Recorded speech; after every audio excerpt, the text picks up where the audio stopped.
Pendidikan anti korupsi merupakan salah satu strategi pemberantasan korupsi yang bersifat jangka panjang, selain melalui mekanisme penindakan dan sistem pencegahan.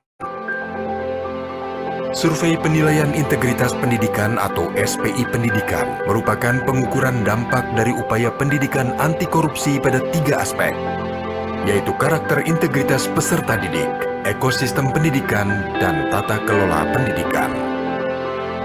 SPI Pendidikan sebagai program prioritas mental dan pembangunan kebudayaan telah secara resmi diluncurkan bersama Menteri Perencanaan Pembangunan Nasional atau Kepala Bappenas, Mendikbudristek, Menteri Agama, Menteri Dalam Negeri, dan KPK pada bulan Juli tahun 2023 lalu.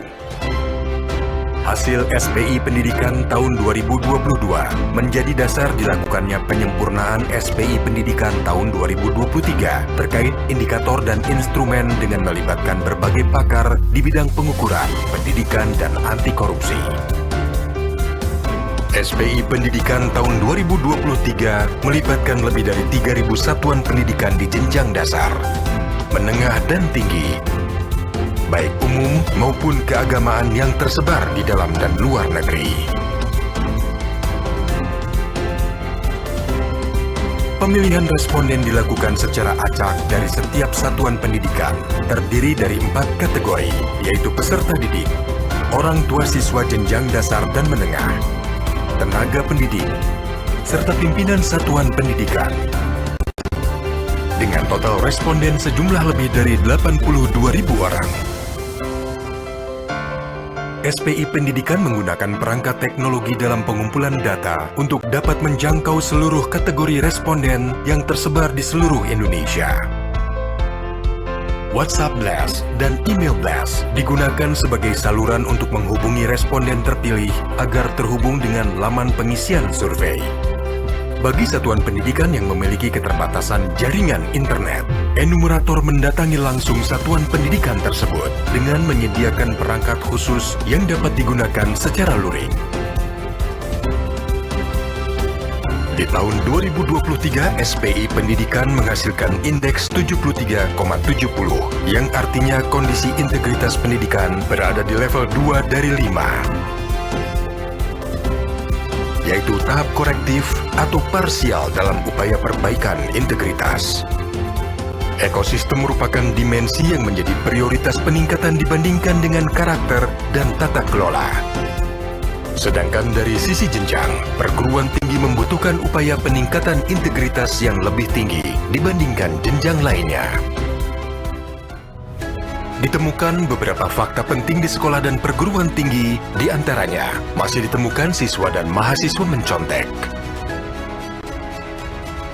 Ditemukannya tindakan plagiarisme. Masih tingginya praktik gratifikasi. Praktik suap dan pungutan tidak resmi yang melibatkan pejabat instansi dalam proses promosi dan sertifikasi guru atau dosen. Juga saat penerimaan siswa atau mahasiswa baru. Penyalahgunaan dana BOS yang masih tinggi di sekolah. SPI Pendidikan tahun 2023 telah menghasilkan rekomendasi untuk ditindaklanjuti oleh pemangku kepentingan level nasional. Selanjutnya, KPK akan melakukan monitoring dan evaluasi guna meningkatkan integritas pendidikan secara nasional. Di tahun 2024, SPI Pendidikan diharapkan mampu menghasilkan nilai yang merepresentasikan kondisi integritas pendidikan hingga level kabupaten atau kota agar sinergi membangun generasi anti korupsi dapat secara optimal dan masif dilakukan oleh pemangku kebijakan dan satuan pendidikan di seluruh wilayah Indonesia.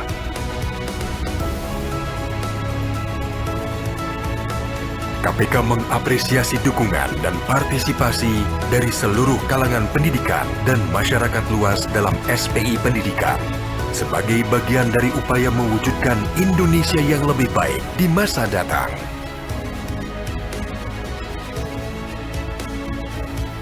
Survei penilaian integritas pendidikan merupakan hal yang paling penting yang perlu kita sebagai warga sekolah mengisinya Menurut saya datai pertanyaan-pertanyaan lumayan susah.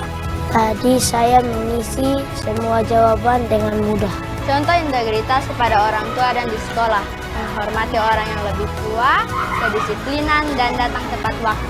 Kami memang akan kesulitan dengan internet, tapi begitu kami berkumpul bersama, kita bisa mengatasi dan semuanya berjalan baik.